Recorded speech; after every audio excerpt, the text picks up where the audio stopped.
let's hypothetically, it's not hypothetical, it's true, Donald Trump has a financial interest in a meme coin named after himself.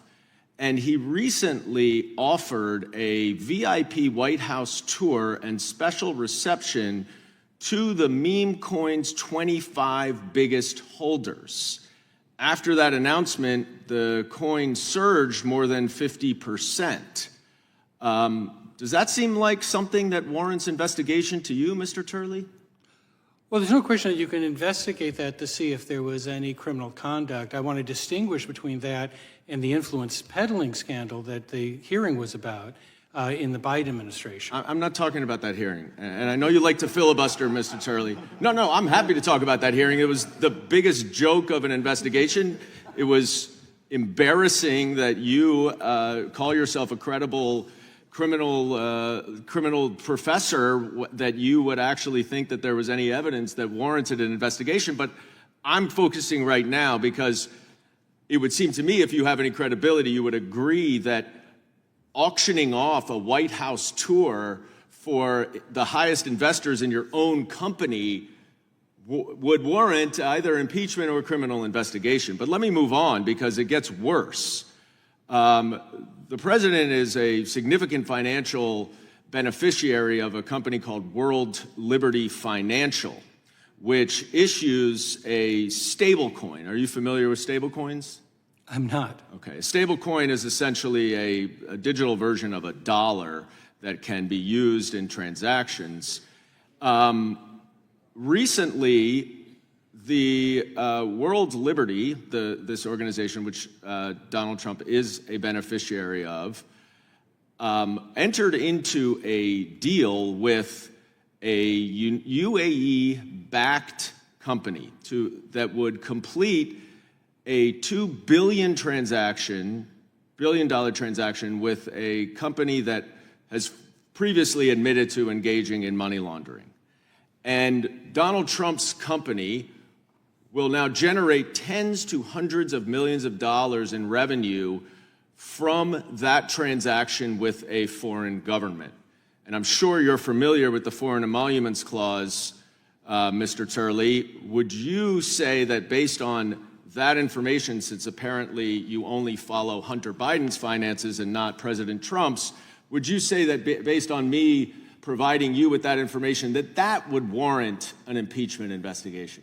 Congressman, when you say that we have to preserve our credibility, I think you would agree. Can you answer the question, sir? He's trying to answer the question. Your time has expired. I will allow the gentleman to answer the question. Thanks. In the interest of credibility cited by the member, I'm not going to rely on the facts that you just gave me for the first time to render a judgment on it. I'm not opposed to investigations of alleged corruption. That was the point of the previous hearing. But the way to establish credibility is not, as you did, sir, just engage in personality attacks and personal innuendos.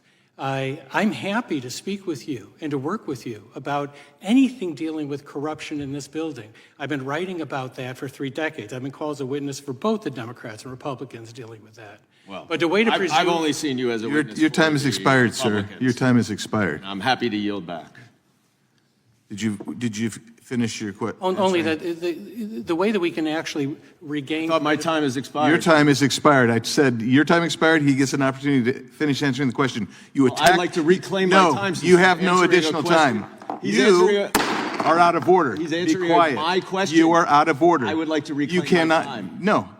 He's answering the question because you personally attacked him. I've said he can answer the question. I give that courtesy. How did I personally attack him, Mr. Chairman? You attacked his credibility. We're not going to get into we're not getting into this right now. What we're going to get. He's a witness. His credibility matters, sir. You are out of order. You are out of order. You're done. You can't say anything else right now. You may finish answering your question. Thank you, Mr. Chairman.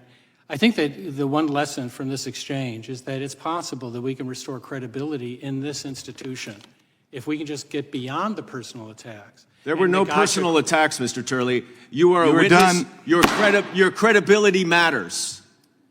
You, sir, you've lost your credibility with me. I gave that courtesy to everyone on this bench. Mr. Chairman. You ask a question. If they wanted to continue to answer beyond the time limit, I said, time's expired, you may answer the question. That's my routine. That's what I did today. You challenged him, asked him a question. You wanted an answer. Your time has expired. He is answering the question. Mr. Chairman, You don't like his inquiry. you don't like his answer. Because you don't like his answer, you want to shut him up. What's your inquiry? My inquiry is when you offered when my time was up at 00 for him to answer the question, he went and answered the question. You then gabbled and said my time was up. That's not a parliamentary inquiry. You gabbled and that's said not my a time is up. parliamentary I would inquiry. like to know when that's not a parliamentary my time inquiry. is up and when he gets to continue answering That is not a parliamentary inquiry. Your parliamentarian's about to tell you. That's not a parliamentary inquiry. He actually disagrees. He thinks it is a parliamentary inquiry. That's not a parliamentary inquiry. Why? I'm asking for the process question, the process question as to when my time is up, which you allowed him to answer the question. You then gabbled and said my time is expired. Yeah. And then you then offered him to answer the question again, which he already had done. No, sir. If we were to watch. You did it based on accusations that I was personally attacking him, which I was not. Excuse me. Not only are you out of order, you're being incredibly rude. Here's the deal. I gave everybody the same courtesy. You didn't like where he was going. You began interrupting again, but your time was expired. He was trying to answer the question. You didn't like the answer. That is false. I'm happy to have this answer. No, that's what happened. I didn't like the accusation that I was personally attacking him. His credibility. I didn't say that till the third round when you interrupted. His and you continue to interrupt. You continue to be out of order. And then I asked you, are out of order. I asked you, what am I personally attacking? And you said his credibility, and he is a witness. Whose credibility matters. You're out of order. You are so far out of order. Well, you are not conducting this in a fair and equitable way. Sure I am. Because everybody got the same courtesy. You asked a question, they're going to finish answering. Everybody got that same courtesy. You interrupted him while he was giving the answer.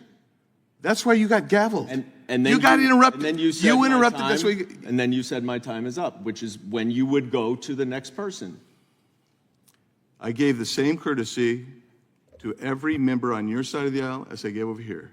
When your time was expired, 5 minutes expired. If they were in the middle of answering the question, I let it go. Now, we can talk about that round and round all you want. That's what I did. That's what I do. Well, I look forward to you continuing to do that. Yeah, well, good. And I look forward to you being in order next time. So, Mr. Turley, you may continue to answer the question that he so much doesn't want to hear. I've never been so certain in saying I'm happy to move on. Very good. Thank you.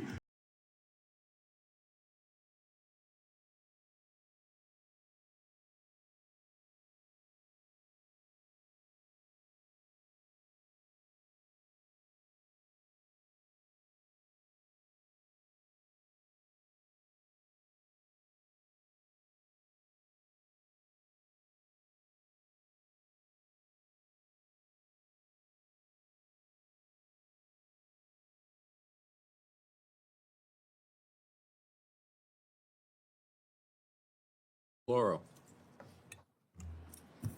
Thank you very much, Mr. Chairman. Just a couple points before I get to my question. The proposal, as I understand in reconciliation, is a $200 billion cut to the food stamp program. So it remains to be seen how we're going to really maintain that effort to feed hungry people in this country.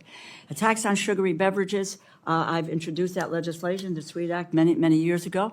It's one way in which we can address the issue of nutrition and food. Let's talk to those who are profiting and talk about putting that tax that can be used for health purposes. I would hope in the nature of nutrition that you would look at what was just taken out before, the cash value voucher for fruit and vegetables. It's my hope that you can support that effort. With regard to the price of eggs, Cal Maine, which has 1/5 of the market on egg production, $500 million in profits, 3 times what they made last year. If you're going to address egg prices, you've got to talk about price gouging, and I don't know what the administration is doing about that. Let me just talk about the safety net.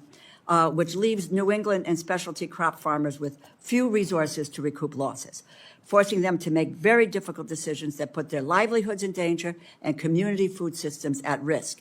One of the primary reasons that Connecticut has lost 460 farms over the last 5 years. The reason I created the new $220 million block grant, the Farm Support and Recovery Block Grant, specifically tailored to the needs of small and medium-sized farmers in last year's disaster supplemental.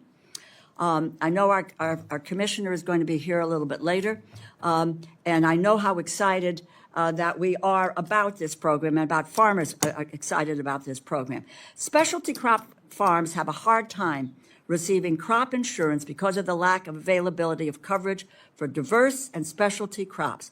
One of those farmers who you just mentioned is in the room today, and that's Will Delacamera. Now, let me just ask a series of questions, which are really a yes or no answers. Would you agree that we have a lot more work to do to improve our federal farm safety net to better support small and medium-sized farmers?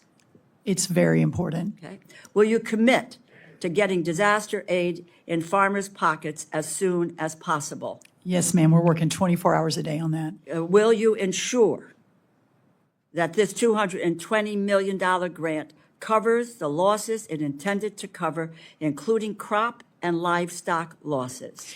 We'll do everything we can. It's my understanding What that does may that not be mean? enough, that in fact the losses are bigger than the $220 million. What I want to know is, because I mentioned all kinds of programs that have been funds frozen, terminated. Well, I you're want talking a about the commitment. $220 million I'm from talking about- Congress. So are we talking about that, or are we talking about bigger things? No, I'm talking about specifically today. I understand more, but we have $220 million right there now that farmers can get access to it, and Will Delacamera cannot get the funds that he needs. Ma'am, it was When 3 months ago. The last administration took more than a I don't year. want to This talk- is listen, extremely complicated. I just said I that do by not the have end of your the month, commitment. We have a by the commitment end on of the the month, the money will begin to move, on which this is at $220 rapid million block space. grant. Yes, The ma'am. $220 million, so by the end of the month, that money is going to flow. And you know this, that we have to have agreements with every state. It's not that USDA by ourselves sends a check I out. know this. The Okay, states so were we to are send in- working diligently with the Excuse states. me, Your ag Madam commissioner's coming in Secretary? today to talk Yeah, about it. right, So exactly. I think I've given a lot of confidence that we're working really hard on that. And are It's doing not about everything hard we work, can. Madam Secretary. It Well- is about the commitment to what was passed in the Disaster Relief Act of $220 million that is going to farmers. And when will that money flow? You just said it's the end of the month. For the 10th time since I started 40 minutes ago, it will begin to flow by the end of the Okay, month. that we will hold you to that effort. Let me then ask about this, because of concern about nutrition. The real concern about nutrition, which we all have concerns about. On the bipartisan basis, for 25 years, administrations and members of Congress have provided enough funding to WIC to serve all eligible families who seek assistance and provide them with full food benefits. I appreciate your commitment to WIC yesterday on the Senate side, and we anticipate that will continue. But will you also commit to funding the cash value voucher for fruits and vegetables at the current level? Well, we'll take a look at that. I'm not going to commit to it today. In the grand total of the vision here, we're doing everything we can. But what's so important is we spend $400 million a day on the 16 nutrition programs across USDA. $405 I'm running out of million time. a day. I'm So running there's out of plenty of time. money in the system The for vouchers, priorities. we had to reinstate it because it was eliminated the last go-round. We cannot afford to do that, because if we're concerned about nutrition, fruits and vegetables and the cash value voucher are central to that effort. Well, I'd Thank love to you. I keep yield talking back. to you about it. Thank you. Yield back. Thank you very much, Mr. Molinar. Thank you, Mr. Chairman. And with your